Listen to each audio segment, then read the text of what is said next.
Ne venez pas avec des gilets trop petits où vous n'arrivez pas à respirer quand vous êtes assis. Tous ceux qui mettent dans leur CV ponctuel ou leur lettre de motivation, je suis ponctuel, nanana, et que par derrière ça arrive 20 minutes en retard.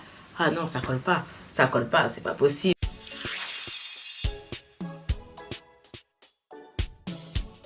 Salut les ambitieux, j'espère que vous allez bien.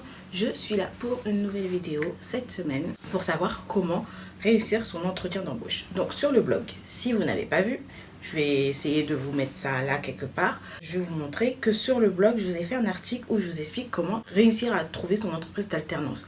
Mais ces conseils-là, ils sont aussi valables pour un job, etc. si vous voulez trouver une entreprise dans tous les cas. Donc vous pouvez toujours appliquer ces conseils-là.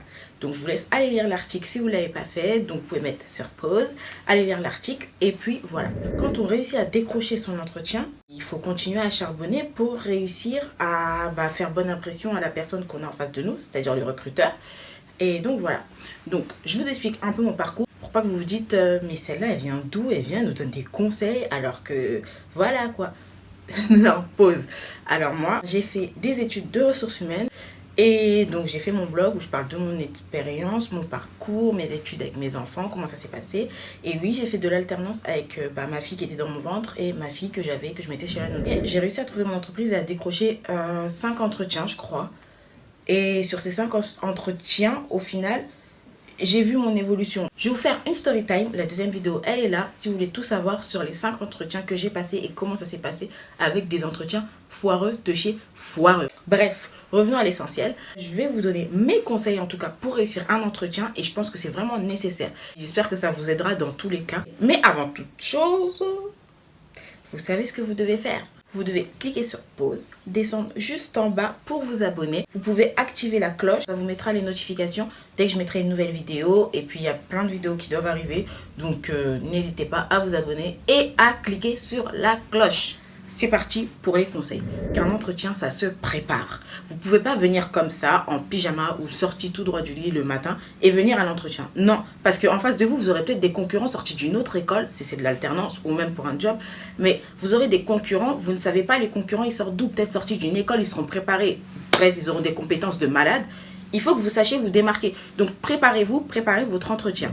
Pour préparer son entretien, ça c'est la base et c'est logique de toute façon, je pense, c'est qu'il faut se renseigner sur l'entreprise. C'est-à-dire qu'au téléphone, on vous a dit telle entreprise ou même par mail, vous savez c'est quelle entreprise. Renseignez-vous. Les choses clés, quand ça a été créé, qu'est-ce que l'entreprise fait, le secteur d'activité, des choses clés, pas des choses futiles. Si on vous pose des questions, vous pourrez en parler brièvement. Quelque chose d'optionnel aussi. Vous pouvez, si vous avez le nom du recruteur, par mail ou même au téléphone, vous pouvez vous renseigner sur le recruteur. Je vous ai parlé de LinkedIn sur mon dernier article, comme je vous ai conseillé au début de ma vidéo. Je vous ai parlé de LinkedIn, c'est quelque chose d'important. Vous pouvez trouver qui est votre recruteur, quelles études il a fait, etc. Si vous voyez que peut-être qu'il sort de la même école que vous ou autre, peut-être qu'il en saura beaucoup sur votre école, donc vous saurez qu'il ne faut pas mentir ou je ne sais quoi. Vous voyez ce que je veux dire? Donc, si vous pouvez, tant mieux, renseignez-vous sur le recruteur et vous saurez quelque chose parce que de toute façon, le recruteur se sera renseigné sur vous. Autre chose pour préparer son entretien, bien les mains. Je préfère l'imprimer et même l'avoir en double au cas où le recruteur n'a pas eu le temps de l'imprimer entre 2 rendez-vous, etc. et vous prend un entretien. Ça montre que vous êtes préparé, vous êtes au taquet pour cette personne. Vous voyez ce que je veux dire? Et l'annonce du poste. Pourquoi l'annonce? Parce que sur l'annonce à laquelle vous avez postulé, il y a les missions et les compétences qu'il faut, etc. Donc, vous pourrez savoir comment vous vendre. Vous venez pas avec une annonce toute vierge, toute blanche. Hein. Vous venez avec une annonce surlignée. Utilisez votre surligneur. Quand vous allez poser vos feuilles sur le bureau, donc votre CV, l'annonce, il va voir que vous avez un peu décortiqué l'émission, etc. et que vous êtes intéressé, que vous n'avez pas juste postulé comme ça à l'arrache. Non, vous vous êtes intéressé aux missions. Donc, voilà. Et quand il va vous poser des questions sur les missions, vous-même, vous pourrez vite fait voir ce que vous avez surligné et ressortir quelques mots-clés, tac, qu'il a déjà mis dans l'annonce, ou même des compétences. Autre chose, c'est aussi la base. Soyez à l'heure, ou même en avance. Pas de 30 minutes, mais soyez là 5 minutes ou 5 minutes avant, 10 minutes avant, je pense que c'est largement suffisant. Mais ne venez pas en retard, s'il vous plaît. On vous donne l'adresse, vous allez sûrement vous perdre, on ne sait jamais. Donc, prévoyez de sortir à l'avance. C'est moi qui dis ça, madame en retard. Mais pour les rendez-vous, les entretiens, je ne suis pas en retard parce que je sais que je joue ma vie, quoi. Donc non, soyez vraiment à l'heure, soyez ponctuels. Parce que surtout ceux qui mettent dans leur CV ponctuel ou leur lettre de motivation, je suis ponctuel, nanana, et que par derrière ça arrive 20 minutes en retard, ah non, ça colle pas, c'est pas possible. Soyez présentable. Soyez présentable. Parce que c'est la première image qu'on va se faire de vous. Quand vous marchez dans la rue, que vous voyez quelqu'un bien habillé, avec de la prestance, de l'assurance, un charisme de malade, vous vous dites, mais cette personne, ah, mais elle est magnifique, ou elle est belle, ou nanana. C'est parce qu'on se fie à la première apparence. Et quand vous allez voir quelqu'un de mal sapé, etc., ou déprimé, vous allez vous dire, mais lui, il n'a pas trop confiance. C'est comme ça. On sait que l'habit ne fait pas de moine, mais c'est comme ça. L'être humain, il est comme ça.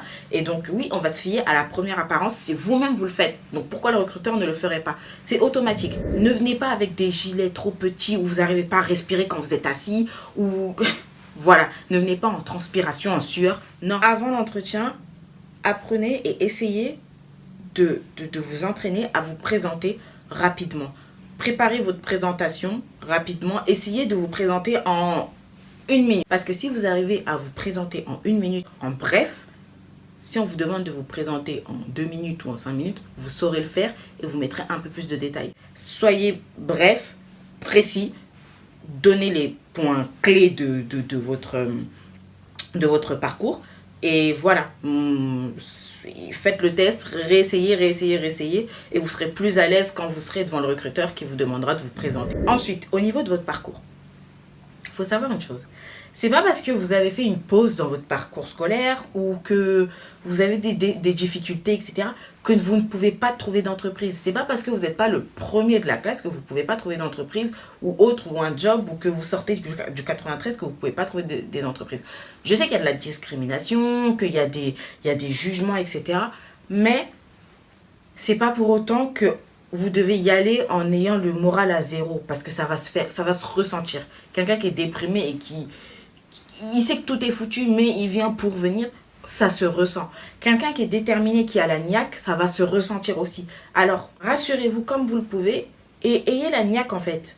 C'est-à-dire que votre parcours, la seule chose qui compte, c'est que vous l'assumiez, que vous sachiez le justifier. C'est-à-dire que moi, mon parcours, je sais comment le justifier et je sais que tout est clair et net. Maintenant, si tu ne m'acceptes pas, bah, tant pis pour toi, mais je sais exactement ce que je vaux. Je sais ce que je vaux. J'ai mes arguments qui sont prêts, mais je suis rodée, quoi.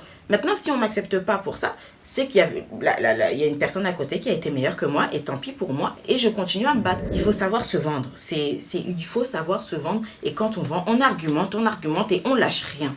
Parce qu'en lâchant rien, à un moment donné, on y arrive. Mais c'est pas au bout de... J'ai envoyé 500 CV, ça le fait pas, bon, j'abandonne. Non, tant que c'est pas fini, on n'abandonne pas.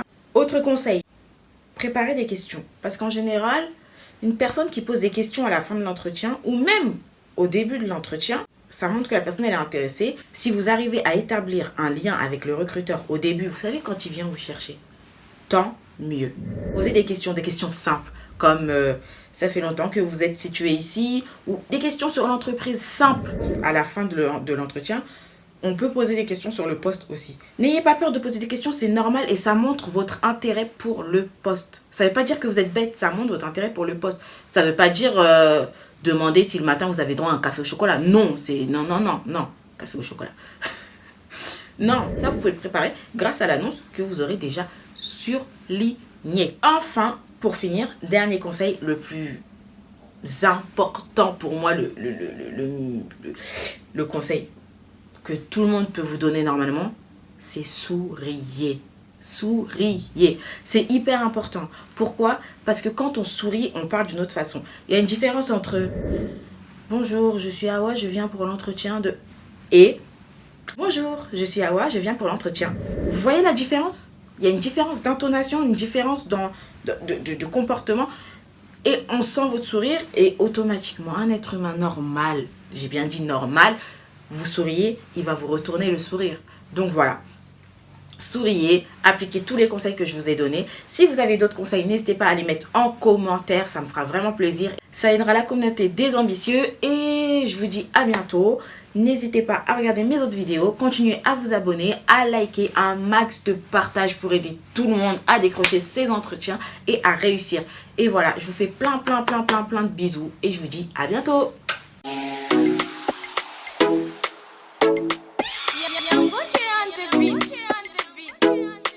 réaliser.